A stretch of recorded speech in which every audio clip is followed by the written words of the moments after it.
Hi Mansoor sir, can you hear me?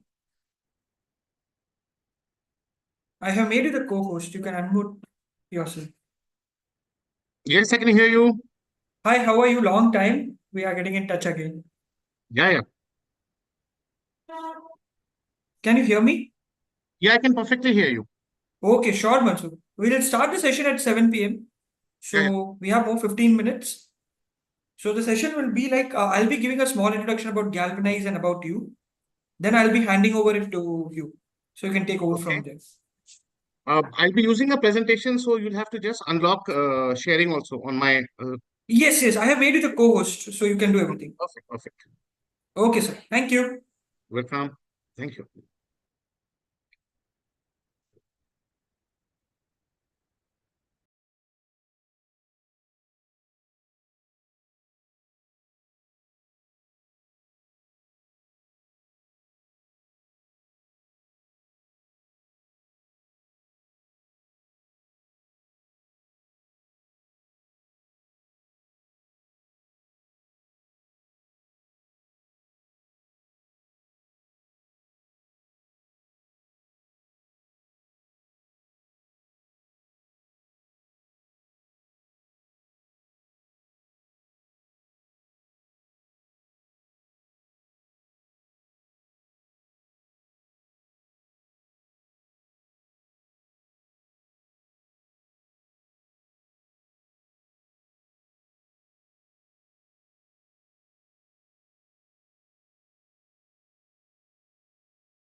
Hello everyone.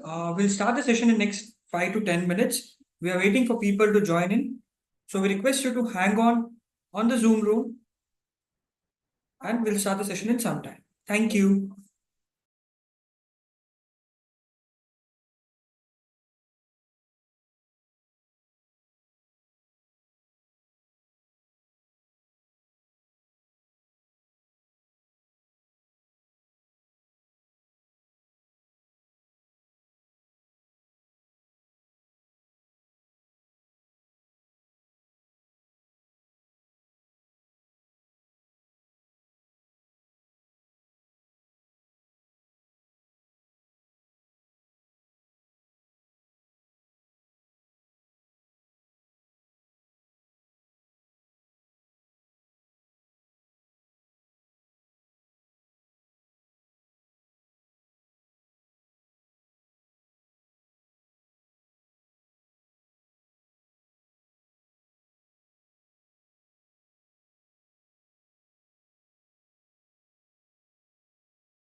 Camera तो on नहीं है।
Hello, everyone, and welcome to today's extraordinary session from Galvanize and ETS India.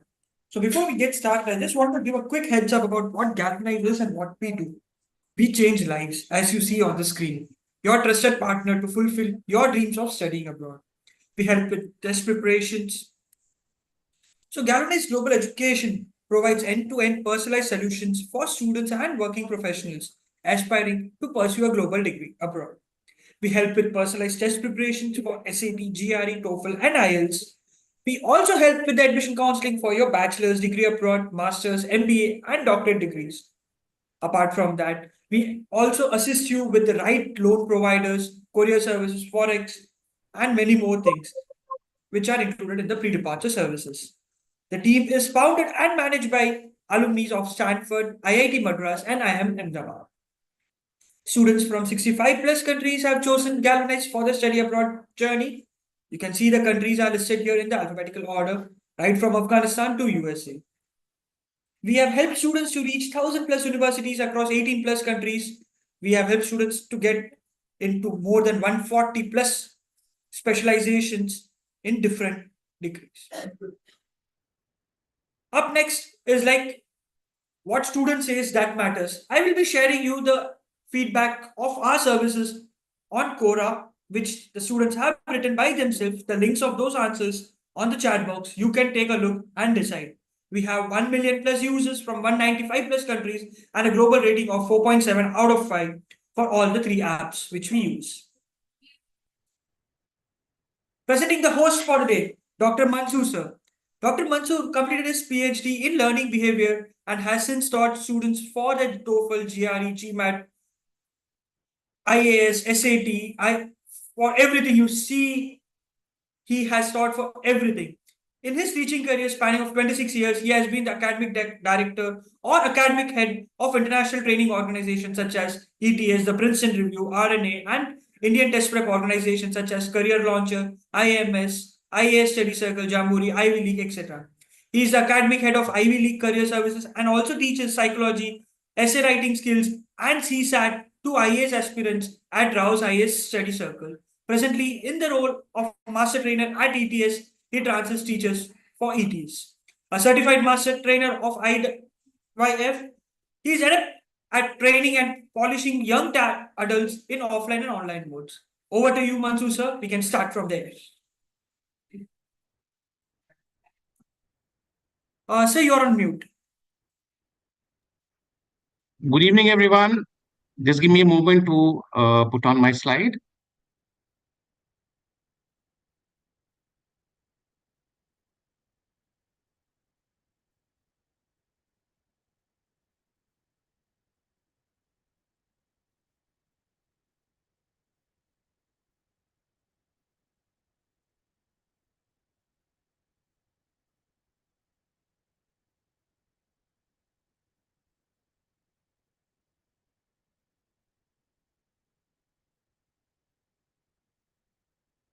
I have been given the mandate of conducting a masterclass for all of you for about 45 minutes, after which I would like to have a few pointed questions. Uh, you can ask me questions not only during this session, but after the session also. because as you prepare, your questions will become much more informed and they'll get much more pointed as such. So let's dive in. There's some ground rules. You'll have to turn on silent mode on your phone. Keep a pen and notebook handy to take any important notes. So if I say something which is absolutely new for you, or if I tell you something which clashes with the information which you have, I want you to jot it down and clarify it. I will be asking you a few questions, but then the purpose of those questions is not to test you. The purpose of those questions is to drive home certain points. This is These are my contact details so that in case you have a question at a later stage, you can always get in touch with me. LinkedIn is a place where I'm always available. So this would be the easiest way to get in touch with me, fastest way. But yes, my phone number and email ID is also there for you. Quickly take a screenshot and we move on ahead.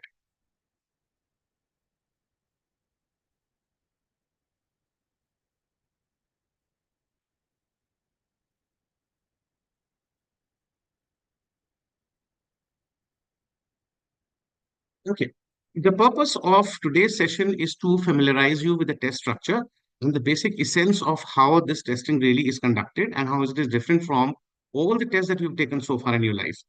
We'll also look at a little bit of similarities and differences between GRE and GMAT, which is another option that you have in front of you. I'll try to familiarize you with scoring, with tips and strategies, and all the test prep resources which possibly you can access. So, the GRE you already know is a test which is taken by graduate students who want to take admission into a postgraduate MS, MB, or a PhD program in universities in USA, Canada, Europe, Singapore, Australia, and it is widely getting accepted in more and more programs across the whole world. It is now accepted as a requirement for MBA and MS management programs in a greater number of countries because all global premier business schools they realize the importance of diversity in their program. So they prefer having students coming from different profiles and different backgrounds. GRE attracts a certain kind of a student, and business schools across the world want those kind of students more. So if you look at although GMAT is the prime examination or a customized examination for MBA into for admission into a MBA program from premier global business schools, but at the same time, the same schools would prefer a GRE student more because that person brings in a greater amount of diversity to the batches as such.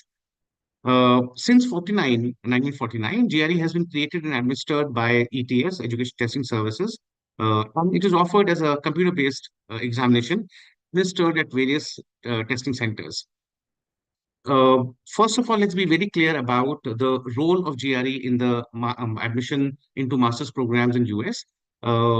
The American education system is pretty different from the Asian admission systems as such. And the American education system focuses upon the holistic development of personality for student. And this is something which is reflected in their admission process as well. So, when you look at the admission process, it has numerical parameters and subjective parameters. Numerical parameters would include your graduation GPAs, your GRE score, your GRE subject scores, and your TOEFL scores as well. Apart from this, there are subjective parameters such as the difficulty level and the diversity of the academic courses that you've pursued so far, your inclination for research and academic activities, the quality and participation in extracurricular activities done by you, the kind of work experience that you have, and anything which makes you very different from the rest of the people who are applying for the program. So any unique perspective which you bring in because of your exposure, because of your work, because of your academic courses pursued, and the kind of experiences that you have. Plus, if you have cross-cultural experience, then that is also an added plus out here. Leadership and team skills are valued a lot. So you need to market yourself as somebody who has these skills. Plus, in the end, whatever greater amount of diversity you can add to your peer group at the college, that is something which is valued to a great extent. Moreover, ranking organizations come into play here and they have a major important role because all colleges they try to do things according to the parameters which ranking organizations use so that their rank in the ranking organizations list goes up higher. GRE is one easy numerical parameter for them. This is the reason why GRE increases in importance for any college or any university which wants a higher rank in the list provided by ranking organizations. So GRE becomes almost like an initial filter to weed out students. Now, for students who are looking at GMAT or GRE question and deciding upon a management program, and they're slightly lost between would GRE work better for them or would GMAT work, then you have to understand very clearly. I teach students for GMAT as well as for GRE. For a long time, I've been teaching them. And I have seen that over the years, GRE is for people who are more academically inclined, people who are hardworking students, people who are good at mathematics, people who have a sense of English language. These people end up scoring more in case of the GRE, and their improvement in scores is on the higher side. On the other hand, if I look at people who are sharper, are not ready to work hard, but then yes, they want a quick improvement by smarter methods, then GMAT is a better test as such, where you can improve your scores in a faster way as such. But although GMAT is a primary customized entrance test, which is acceptable to business schools across the whole world, especially the premier global business schools, but GRE's importance becomes greater because GRE adds to a greater amount of diversity because it attracts a slightly different kind of a student. So when you go in for deciding between GMAT or GRE, then automatically the first step is obviously to take a mock exam. So you go to the official websites of ETS and of MBA.com, and you take a mock test without any preparation, see what kind of a score you end up getting, how comfortable you are with the various kinds of questions which appear on the examinations, on which questions can you possibly improve faster.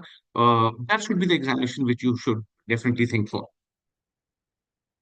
So, how important are these scores? Remember that any college or any university which ends up getting a greater number of applicants, here the numerical parameters are more important. So, your scores on the GRE and your GPA, your performance in your graduate program, these are of great importance. Why? Because a college which receives a great number of applications does not have time to look at personals of everyone, your whole application as such. As a result, the first set of filtering happens based upon GRE scores and your GPAs. But suppose you are applying to a particular college which attracts less number of applicants, although it may be a good college, then in case of such a college, the importance of personals automatically increases, and the importance of the numerical parameters such as your GRE scores and your GPA. I'm not saying it is not important, but then yes, the relative importance is less. So, what does GRE really measure?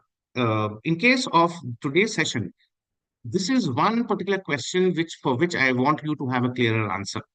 I do not want to teach you the what appears in case of the verbal reasoning part or what appears in case of AWA. What's more important is that at the beginning of a preparation, you become much more clearer about what GRE actually ends up measuring. And that is something which is very different from whatever is taught to us back in our school and colleges as such.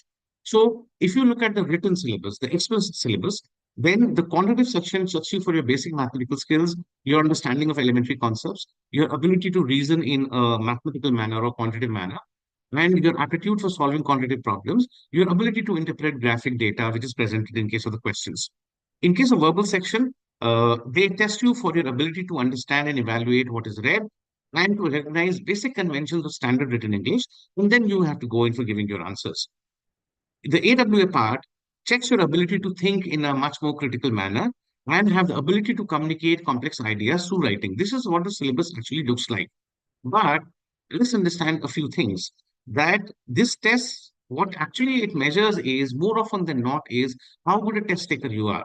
If you can understand the real things which get tested by this particular test paper in a covert manner, then your chances of improving your scores become greater. So, what does GRE test really? It's an aptitude test for postgraduate admissions. An aptitude test is very different from all the tests that you've taken back in your school or in your college years. Schools and colleges, they normally have a different kind of a test, which is technically called as an assessment test. Assessment tests teach you a certain quantum of knowledge every year in every subject, and you're tested for your ability to retain knowledge and apply that particular knowledge. And every year, the subjects become more and more complicated and more wider.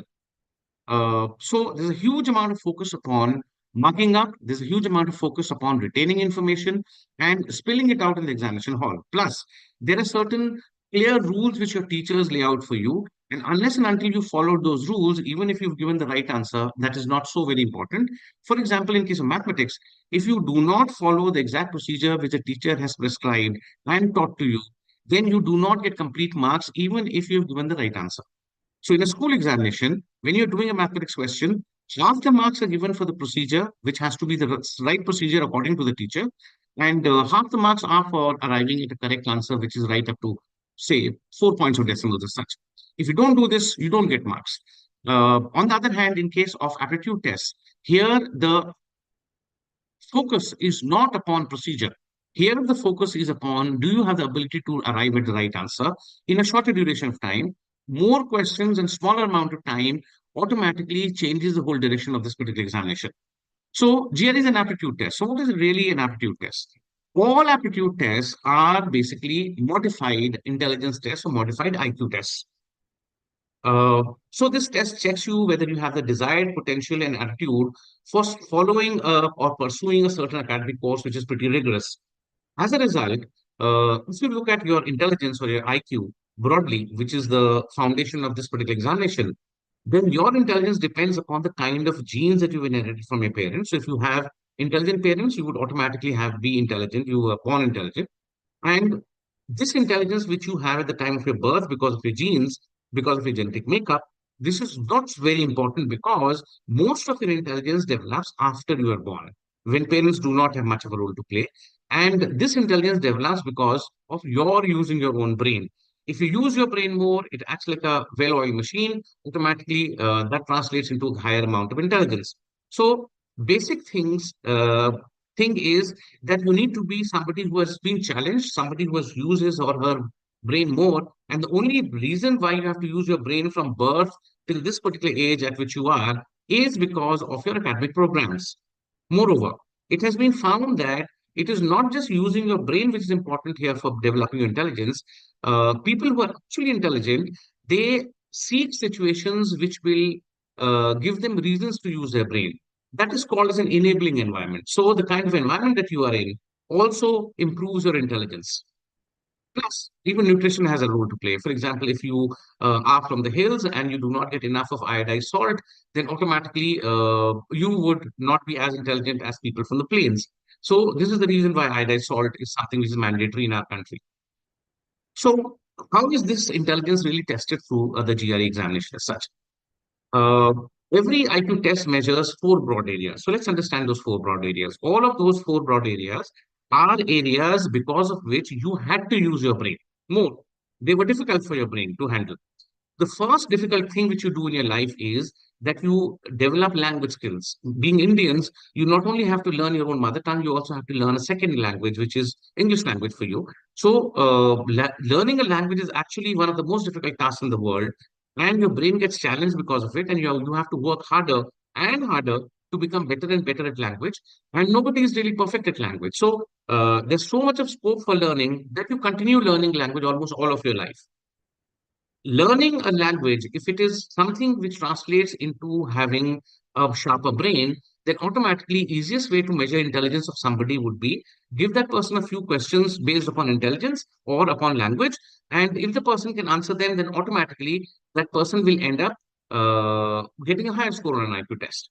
Another thing which forces you to use your brain is mathematics as a subject.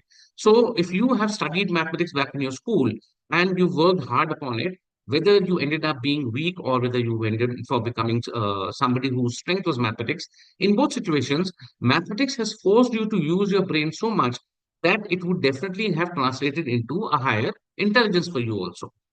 But the main thing which is tested in case of this examination is not your English language skills or your mathematical proficiency. Instead, your reasoning ability is tested. Now, reasoning is something which is not taught to you in your school or in your college.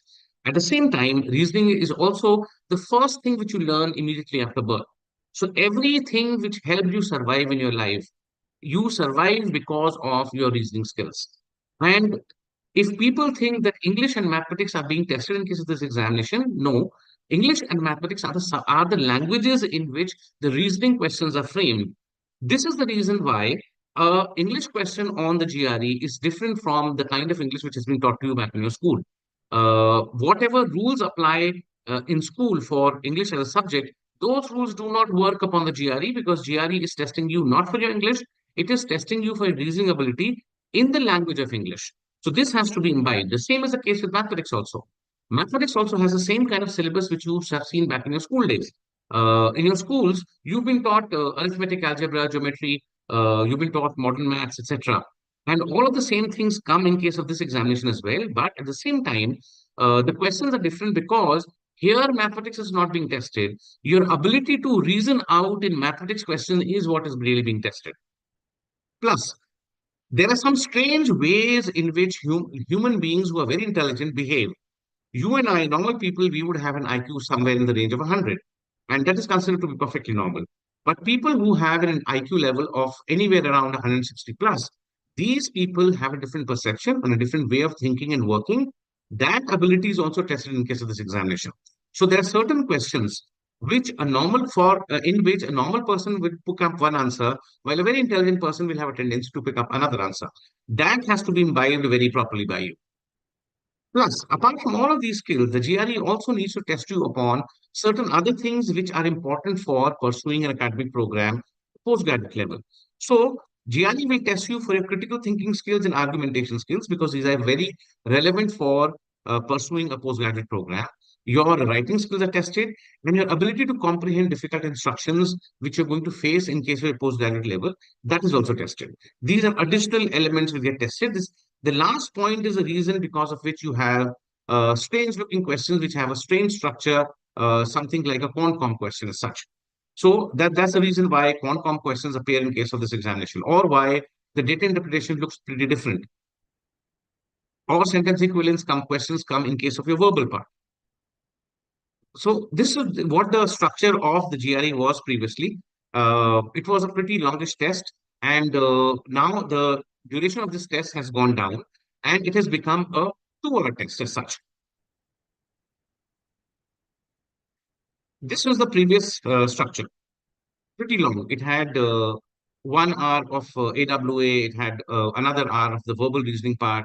Then the quant part was another 1 hour and 10 minutes. There were experimental sections, and there were a research section also at times. You got a 10-minute break in between. But now the structure of the GRE is shorter. And one thing which was very important for students previously is less important now. And that is your stamina of taking a test for an extended duration of time. So if you look at the structure of the GRE now, the test is taken under 2 hours. So 1 hour 58 minutes is the standard time that a student ends up taking this examination.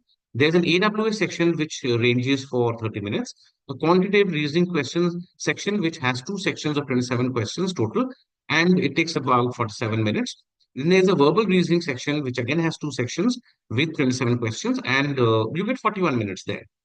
The total time is just under 2 hours as such. I think we need to keep an eye upon the prize that we're looking for. So this is the kind of score sheet that we should be getting. This is a score sheet of one of my students. This student ended up getting a perfect score, a 99 percentile in verbal reasoning and AWA, and a 97 percentile in quantitative reasoning. Ended up with a perfect score of 340 with a score of 6 upon the AWA part. You can see that there is a scale score and a percentile score. I hope you understand what a scale score and percentile score is. Apart from this, there's a third score also, which is called as a raw score. A raw score determines how many questions you got correct upon the total number of questions. That score is converted into a scale score, which is in the range of 130 to 170. And based upon how many students scored below you or above you, you end up getting a percentile score. So the GRE basically tests you for 6 sections. These sections are analytical writing assessment section, where you end up getting 30 minutes with a score range of 0 to 6 in 0.5 increments, which means you can end up getting a score of 0, a 0.5, a 1, a 1.5, ending up with a maximum score of a 6. You have to write in one essay in 30 minutes, and you end up getting something called as analyze and issue task. The purpose of this AWA essay is to assess you for an ability to construct arguments, articulate and support complex ideas, sustain a focus and a coherent discussion. So this is an important part for all of us, that in the process of learning AWA or improving your ability to write essays, your essays also have to be understandable to the human being and to the software which is going to check them. This essay is not dependent upon your background domain knowledge, and it does not require any specific knowledge of a particular subject. But then, yes, common awareness is more than enough to take care of the requirement of the AWA section. A lot of students at the beginning of their preparation are very worried that I may not have the knowledge of subjects required to handle a particular topic of the AWA part. But then this is not a concern. The concern is that you need to learn how to write an essay, and you need to learn how to write an essay according to the requirements of the GRE. So you end up writing your essay using a simplified word processor, which has very basic tabs on it. It has tabs for insert, delete, cut, paste, undo only. It looks like a pretty simplified word processor. And tools which you are very comfortable with, tools such as a spell checker or a grammar checker, are not available in this particular software. You can practice writing essays using the same format, which is available at our website also. And essays are always scored by a human being and a software program. Now, this is called as an e-rater. And the final score that you end up getting is calculated after taking the average of the two grades and then rounding it off to an average score. Unless and until you get a score of 4.5, you are in the red. So a score of 4.5 or above is something which is considered to be safe score. So let's look at an example of an issue essay prompt as such. In this particular section, you will need to analyze an issue which is presented and you have to explain your views upon it. There's nothing like a correct answer. You can go in for having any view. Instead, you should consider various perspectives, various ways of looking at the same thing as you develop your own position on the issue. When you are writing a response, you have to write a response in which you discuss the extent to which you agree or disagree with the statement and explain your reasoning for the position which you take, whether you agree or disagree, etc. In developing and supporting your position, you should consider ways in which the statement might or might not hold true and explain how these considerations shape your position. Always take a few minutes to think about the issue and plan a response before you begin writing. Be sure to organize your ideas and develop them fully. But leave enough time to reread your response and make any revisions that you think are necessary. Something which is called as proofreading. It works excellently well and has a huge impact upon your scores. So this is what your interface is going to look like. You would have your prompt here, the essay prompt. There would be instructions about how to write your essay. And this is the area in which you write your essay. There'll be a timer, which you can hide also in case it bugs you and it makes you tense, then you can hide the timer. But it's a good idea to check the timer once in a while so that you see how much time you have left with you.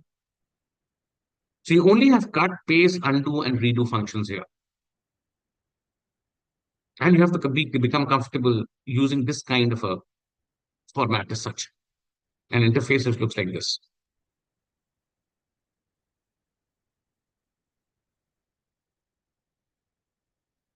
So let's understand a few things. Suppose you end up getting this particular prompt, which says it is necessary for the entertainment industry to police itself by censoring television programs and popular music lyrics. Now, in India, we already have something called a censor board.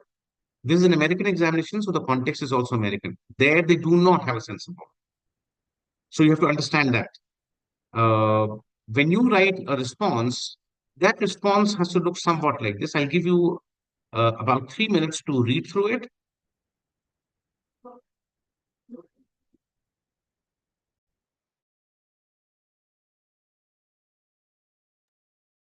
Read it carefully so that you can understand how you need to change yourself in order to write this kind of an essay. This is an essay which ended up getting a perfect score.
I want you to observe two, three things in case of this essay, which ended up getting a good score.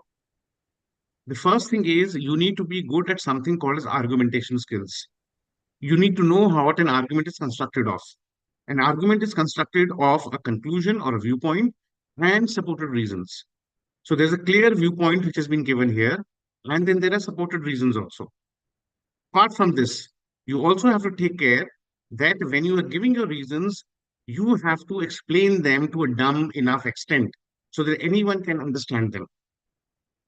Uh, Clarifying your reasons is something which is very important because you may think that you have clearly stated your reason, but it may still be ununderstandable to another person.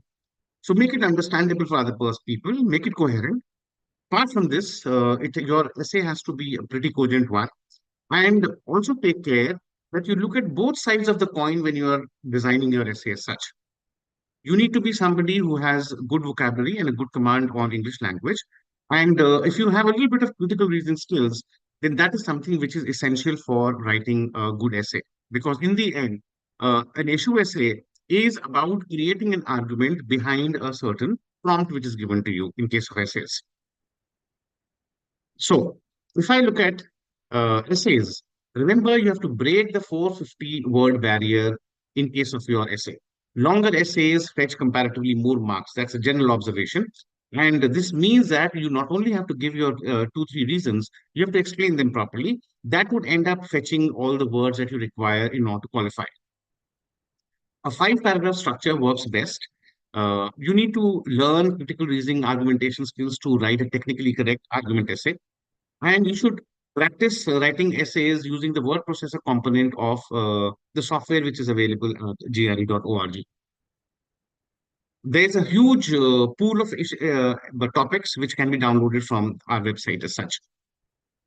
The second area which creates a problem for students across the whole world is verbal reasoning.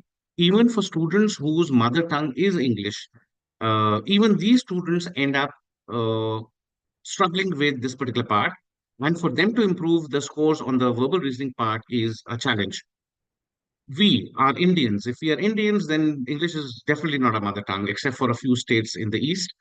And as a result of which, we have a double challenge. We need to have develop a command of our English language, and then we've got to meet the requirements of this particular section. So this is the most difficult section to score in case of your GRE. For anyone who wants to have a look at the list of essay topics, you can go to gre.org and you can download them from there. The website has it all. So you have 27 questions in case of the two sections. Duration is 47 minutes. You get a score which is in the range of 130 to 170. Each verbal reasoning section has reading comprehension questions, text completion questions, sentence equivalence questions, etc. And if I look at the various areas, then reading comprehension is the most challenging of all. It involves answering questions based on a passage. Now, reading comprehension, if you remember from your school days, was actually the most comfortable part of English as a subject. But reading comprehension, the way it appears in case of GRE, brings in much greater challenges as compared to whatever you've done back in your schools. Also, a lot of habits which you picked up back in your school in reading comprehension, those tricks do not work here, and you'll have to learn a newer set of tricks as such.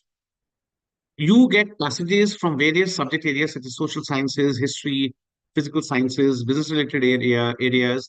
Reading comprehension passages are accompanied by interpretative, applied, and inference questions.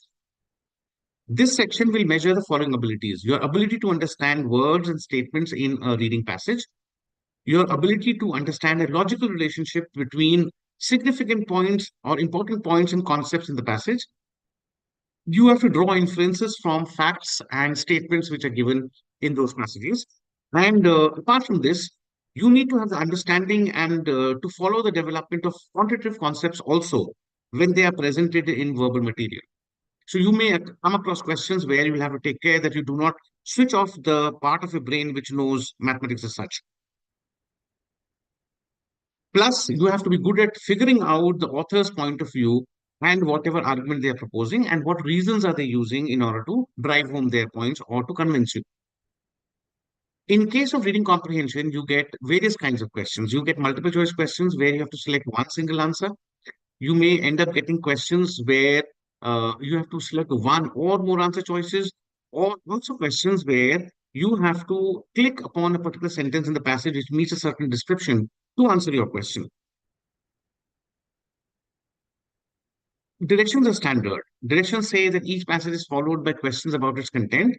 After reading a passage, you have to select the best answer. Remember, it does not say select the right answer. It says best answer, which means at times you may end up getting a question where all five answers have a problem, and you are supposed to check or find the least ugly of answers. Also, please take care that you have to answer all questions based upon whatever the passage states, writes clearly, or implies. This does not mean that you're permitted to step out of the information of the passage. So even if you know more than whatever the passage is saying about the topic of the passage, even then you're not permitted to use your own knowledge which you already have. This is what a typical situation would look like in case of reading comprehension. You get your passage on the left, you get your questions on the right. You have bubbles before the questions which you need to tick in case you choose them. You can also see that the language of the passage is slightly more complicated than the language that you are comfortable with. You're more comfortable with spoken English of an undergraduate level. The passages come from something called as written English, which is actually more complicated and more difficult than the conversational English that you are comfortable with. Questions have fancy language also. Answer choices also have fancy language. So one thing which is going to help you in case of reading comprehension questions is that you need to know how to paraphrase the language of the passage, paraphrase the question, paraphrase an answer choice, so that you can understand them better and make a more informed choice.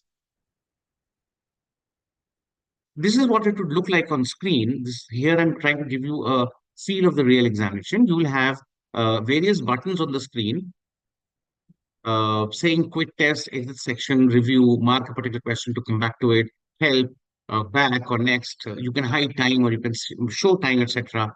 The question number would be displayed on the screen, etc. And you have to basically click upon the choice which you choose. For example, if according to you A is the answer, you end up clicking upon this bubble. The advice for reading comprehension from us would be do not extrapolate the passage information. Your answer has to match the information given in the passage. Answers need not be correct, but answers have to be based upon the passage information. Remember that. So do not unnecessarily assume and extrapolate the information. For every specific type of question, refer back to the passage, search for the answer in the right sentence, and eliminate any answer choices which contain any objectionable extra information. For every general question which is based upon the whole passage, for example, a question which asks you what is the main idea, central idea, or what is the crux of the passage, what is the architecture of the passage, what is the author's viewpoint, etc. You have to take care that you develop a holistic idea of the passage and pick up an answer which is a general answer based upon the passage as such. Eliminate any objectionable options in order to reach your answer again, which means elimination is something which is important. Suppose option A looks excellent. It does the job. That does not mean that you do not look at B, C, D, and E choices as such. So even if you found the right answer according to you, we still want you to explore the other answer options. Maybe there's a better answer which is given there. Questions which are the perception type require you to actually understand a bigger chunk of the passage, which is not really required for specific and general questions. And based upon keywords and key context, you have to prepare your own half-baked answer so that when you look at answer choices, you are very clear about what kind of an answer are you searching for. If you do not have a clear idea about what kind of an answer you're looking for, and then you read the answer choices, then there's a big chance that there may be an attractive, trap, wrong answer to which you can get attracted. The second category of questions are the text completions. In case of text completion questions, which look like fill in the blank questions, there's a passage is composed of 1 to 5 sentences having 1 to 3 blanks, and there are 3 answer choices per blank. If there are 5 answer choices, there are 5 answer choices in case of a single blank question as such. And answer choices for different blanks function independently. So if you've selected one answer choice for one blank, it does not affect what answer choice you can select for another blank as such. This section measures your ability to simply absorb information which is presented on the page. And this is definitely required. But apart from this, you have to maintain a constant attitude of interpreting whatever you're reading, evaluating whatever you're reading, reasoning from whatever you have read so far. Based upon that, you create a picture of the whole and revise that picture as you keep on proceeding ahead with the question as such. Text completion questions have again standard directions saying each sentence below has one or more blanks. Each blank indicates something has been omitted. Beneath the sentences are 5 words for one blank questions and sets of 3 words for 2 or 3 blank questions. Choose a word or set of words for each blank that fits the meaning of the sentence as a whole. Remember, in case of text completion questions, you have to click upon the screen to choose your answer. This is what a typical question actually looks like.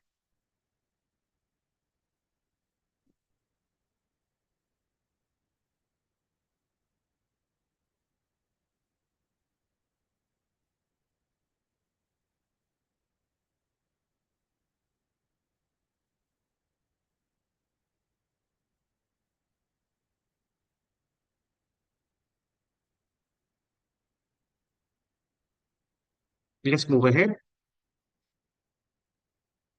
This is a 2 blank question. Directions remain the same. In a 2 blank question or a 3 blank question, there will be 3 options which would be given. In case of a 1 blank question, there will be 5 options, 6 options which would be given.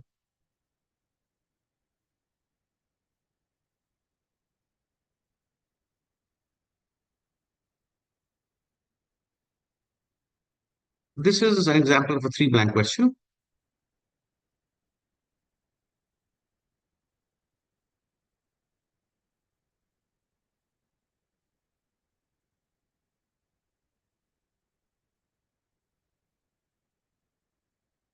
In case of text completions, remember, the difficulty of text completions is not just about filling up the blanks. You also need to be clear about the meanings which are given in the answer choices. So vocabulary is something which is important here. And the skill which is being tested out here is that skilled readers do not simply absorb the information present on the page. Instead, they maintain a constant attitude of interpreting and evaluating while they're reading this question. And they keep on reasoning from whatever they've read so far to create a picture of the whole and revise that picture as they read and keep on checking the answer choices as such. To excel in text completions, you need to be somebody who does active reading, which means you don't complete the formality of reading information, you also keep on actively analyzing it. You have to know the concept of clues and triggers which are present in sentences. You have to be clear about the direction of the sentence and the tone of the author. Based upon that, you need to pick up an answer which meets all of these requirements. Sentence equivalence questions. These questions look similar to a text completion question. They look like a fill in the blank question. So let's see what a sentence equivalence question looks like. Here, you have to select 2 answer choices, which when used to complete the sentence, fit the meaning of the sentence as a whole and produce completed sentences that are perfectly alike in meaning. You have to click upon the screen to choose your answer. And this is what a question would look like. You have to pick up 2 answer choices. Those answer choices, when put into this particular blank, they would fit the meaning of the sentence. And both of those answer choices which you choose, they should keep the meaning of the sentence intact, similar. A lot of students think that learning synonyms is something which is important. And if I pick up synonyms from this list, then possibly I have a greater chance of getting it correct. But then there may be situations where you may end up getting an answer to a difficult question where the 2 words are not synonymous, but even then they do the job. That just becomes a challenge.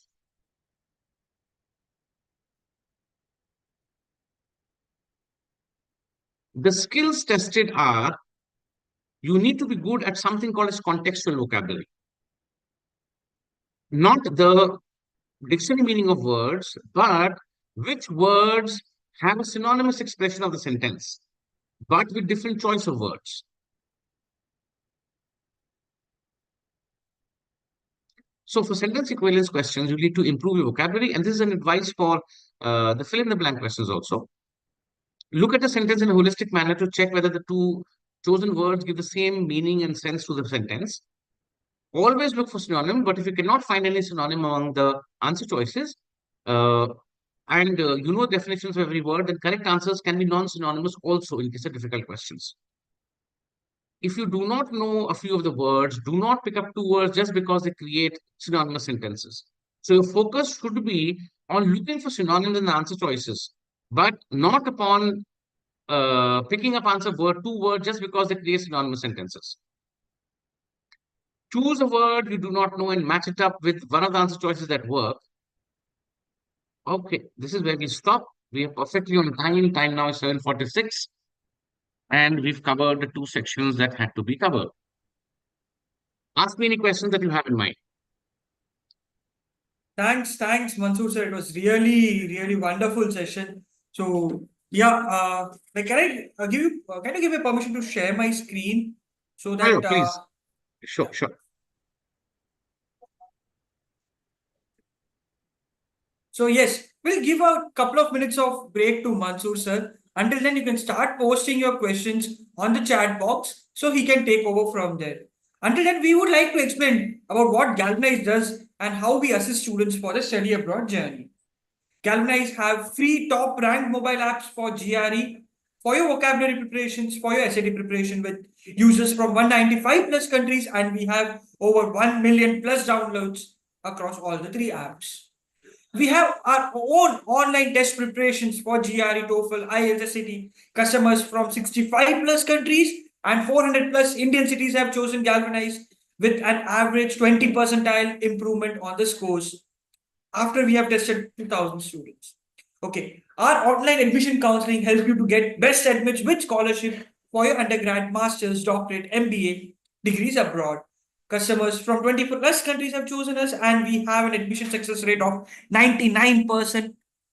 And we have received admits to 140 plus specialization across 16 plus countries.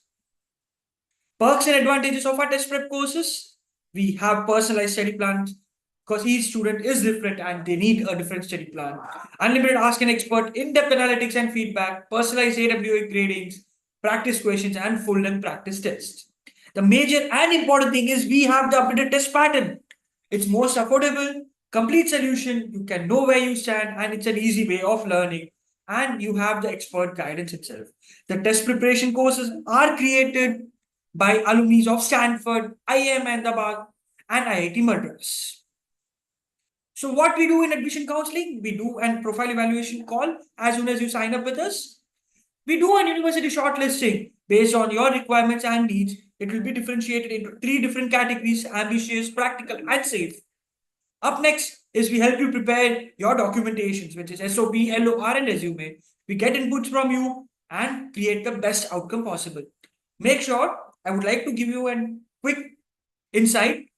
The documentation team is headed by the London School of Economics alum Putra Rajashekar. Up next, we also help with the visa counseling. Next is the financing, as I said before, and the pre-departure services like travel, ticket booking, etc. So here you go.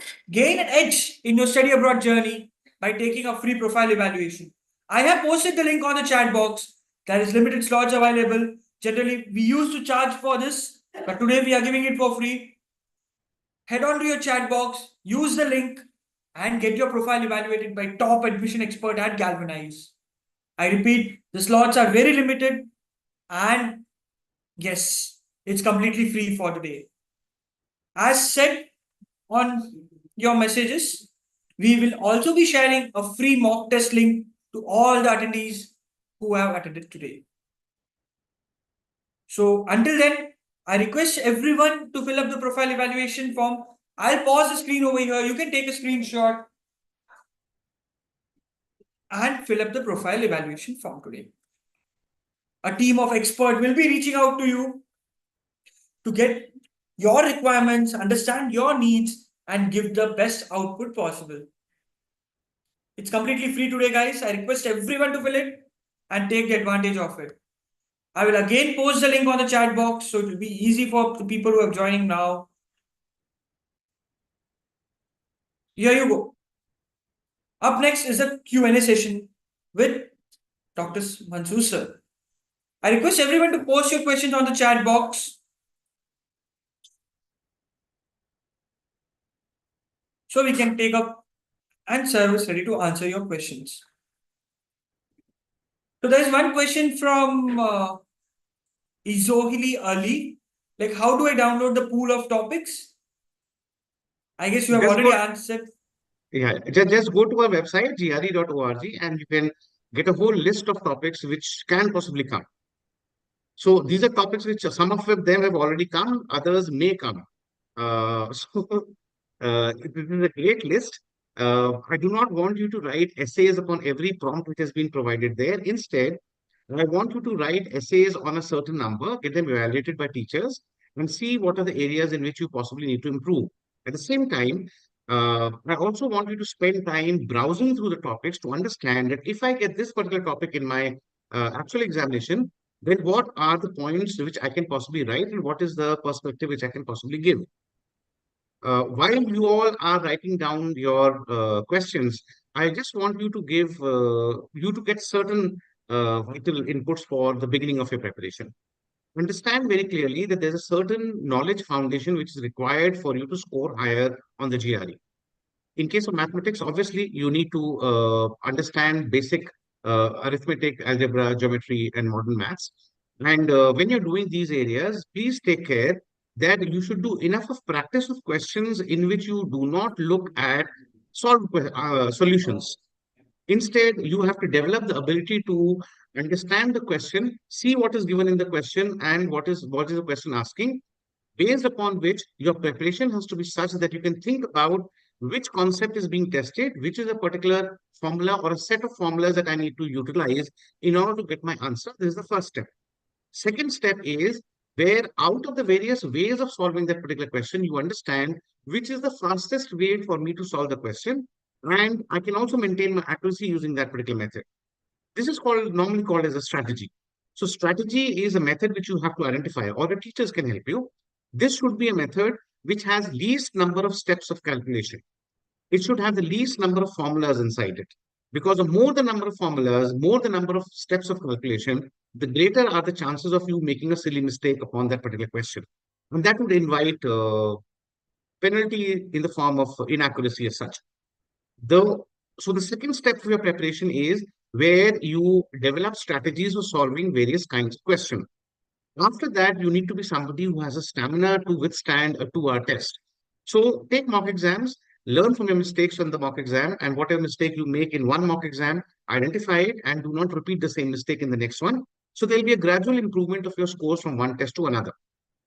Doing or taking a series of mock exams ensures that you learn something which is called as test dynamics. So with whatever level of knowledge you have, the maximum score which you can possibly end up getting, you can end up getting that only when you have learned from a series of mock exams.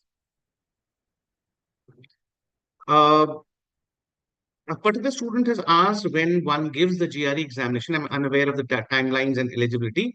I'm in a final year of graduation. The rule for aptitude tests is you should take them as early as possible. The admission procedures for the programs in the West start 1 year in advance. So even before that, you should have started your preparation. Initially, start your preparation by working upon the fundamentals and then go in for looking at what kind of questions really come in the examination. Work towards those questions, follow it up by taking mock examinations and improving yourself. So the preparation for the GRE has to start as early as possible. There's nothing like a timeline. Depending upon where you are, you should start as early as possible if you go in for, uh, if you've really just zeroed in upon studying abroad in a particular program. Also, while you're preparing for the GRE, keep on doing research about which all colleges are present, which all universities are there, which offer a particular program which interests me. And when you're doing this zeroing in, I want you to do a lot of research, use different kind of resources so that you have a much better idea about which colleges you should be applying to. So there is a question. Yeah. In case for the AWA task, we can manage to write 300 to 350 words within 3 to 4 paragraphs. Would that Yes. also be all right? And how much score that can fetch for the same? See, ETS does not specify how many words should be there in case of the essays. But it is a completely general observation which applies across board that students who have crossed the 450 mark are the only ones who end up getting a good score. Now, normally students are in such a frenzy when they're typing in their essay that they just want to write one point after another, and whatever 3 points they have in their brains, they go in for mentioning them, and they think that my job is over, I've written my essay. But you not only have to give reasons behind your perception, you also have to explain what those reasons actually mean. Uh, there's a student who's asked for, do we need to prepare for GRE first or the TOEFL first?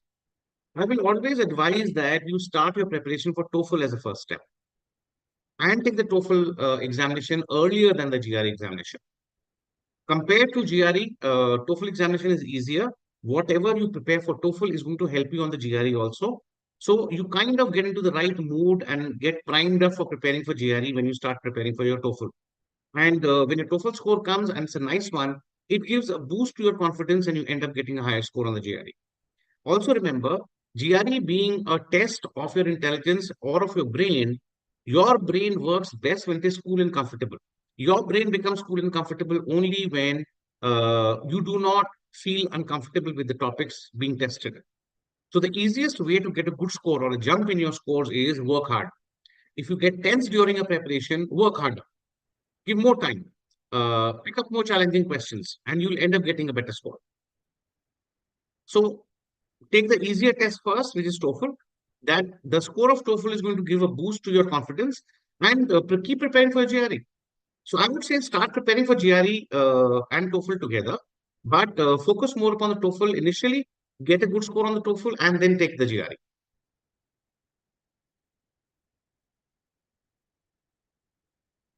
A lot of students think that just because a GRE can be taken a multiple number of times, so they keep in mind that in case I don't get a good score initially, I'm going to take the GRE again. This is a fatal thought. If you're preparing for an examination, you have to be clear that you're going to take that examination only once and you're going to give an excellent shot, the best shot possible for you. I would say seventh semester would be a nice time. If you're presently in the fourth semester, start your preparation for basics of mathematics and the basics of vocabulary. Do a lot of reading, get comfortable with grammar, and then intensify your preparation by looking at the actual requirement of the GRE as such.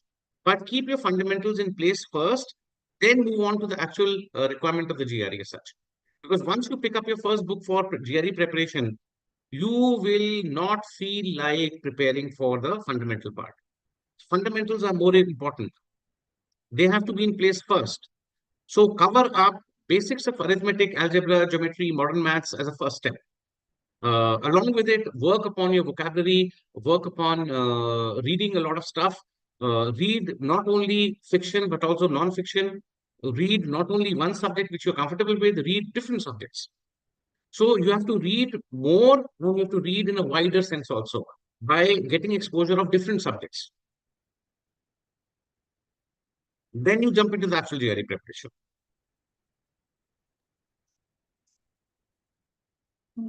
Okay, so there is a If you're in the question. if you're in the fourth semester, then sixth semester is the right time to take the GRE, not the seventh or eighth semester.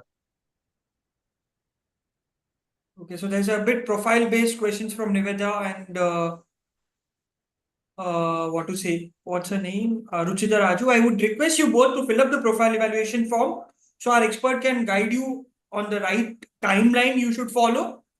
I have shared the link on the chat box. If you want, I'll share it with you personally as well. So these are what to say? Profile-based questions. So make sure you fill up the profile evaluation form now, right now, and we will reach out to you shortly. Okay, I don't see any more questions, Mansoor sir. So yeah. So thanks for the wonderful session, Mansoor sir. We have also made this session available on a YouTube channel, and around 35 to 40 people are also watching on YouTube right now. So on the live interaction part. So thank you, Mansoor sir. So before we end up the session, I would like you to give a one tip to all the attendees right here. So it could end on a right note. See, people who end up getting good scores on GRE and students who end up getting into the best and the most competitive programs in the West, they do not have ones on their heads. They're just people who work consistently. These are people who have focused upon finding their weak areas and working upon their weak areas to make them stronger. You have to be very clinical with your preparation, as clinical as possible, which means do not think about how many hours of preparation I have to do regularly every day.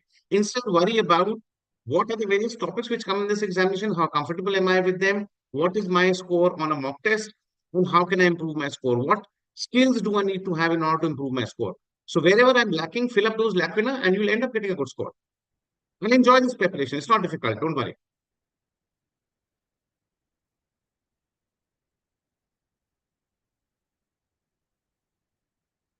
Thanks for the Harsha, you're wonderful welcome. tip, sir. So yeah, before we end up, I would request once again everyone who is present in the chat, and whoever is attending, to fill up the profile evaluation form, get an expert advice, and get the best admit possible. I will also be sharing you the mock test link in a while. Okay, let me hang on. Let me share it right away to everyone. So you can take the mock test as soon as possible. So I have shared the mock test link also on the chat. Please do visit and fill up the form and take your test. So yeah, here we go. That's an end. Again, I'm posting the profile evaluation link. Get an expert advice and thank you. Thank you so The much, sir. three, you're welcome. You The are three steps which all of you have to take are get your profile evaluation done, take a mock GRE that will give you a better idea about what your strengths and weaknesses are and will guide the rest of your preparation. And this first GRE mock test which you gave, it should be a raw test. You should prepare for it. Let's see what is there in you at the moment. And based upon that evaluation, you start your preparation. Third is you start looking for various courses which are available, which meet your requirement. In which university or college are they present? What are the specific requirements of that particular university or college? What kind of students normally end up getting admission? How competitive is that particular college? How many people apply? How many seats are there? How many get selected? You need to have a clear sense of that. You also have to have a clear sense of timelines as well. So maintain the timeline because the timelines for admission in case of the West are different from the timelines that we normally stick with. In our country, once you've done your graduation, a little bit before that, you apply to various programs. Or after you have a degree in your hand, then you apply for a master's program. But in case of the West, the procedure is slightly more complicated. The admission process starts earlier, and you have to complete the formalities as early as possible. Also, there's a lot of stuff to learn about how the admission really happens. You need to get all of those resources and knowledge in place in order to become a success.